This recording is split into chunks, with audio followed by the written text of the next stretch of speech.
நான் ஏன் இன்னும் பாடுகள்ல இருக்கேன், நான் ஏன் இன்னும் கஷ்டத்துல இருக்கிறேன்? ஒன்னே ஒண்ணுதான், அவரு நல்ல மெய்ப்பன் தான், நம்ம அவரு ஆடுதான், நம்ம அவர் தொழுவத்துலதான் இருக்கலாம்.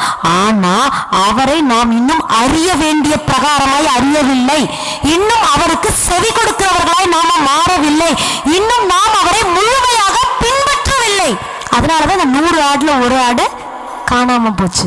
எல்லா ஆடும் ஒன்னாதான் இருந்தது. ஆனா இந்த ஆடு என் மெய்ப்பன் பத்தி எனக்கு தெரியும், அவர் எல்லாம் பண்ணிக்குவாரு, எப்ப பாரு என்ன இப்படியே பண்ணிட்டு இருக்காரு, எப்ப பாரு இங்க போ அங்க போ, இதை மெய் அதை மெய், அங்க போகாத இங்க போகாத, இங்க தண்ணி குடி, இவ்வளவுதான் குடிக்கணும் அவ்வளவுதான் குடிக்கணும். இந்த மெய்ப்பனோட தொல்லை தாங்க முடியல, ஒரு ஆடு தனியா கலண்டு போயிடுச்சு.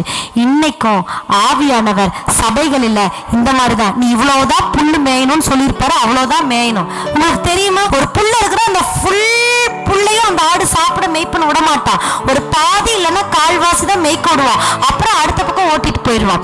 ஏன்னா அந்த வேறு வரைக்கும் போய் அந்த புல்லை அது சாப்பிட்டுச்சுன்னா அது வயிற்றுக்கு கெடுதல் உண்டாகி சில நேரங்களில் மரணமே சம்பவிச்சிருமா.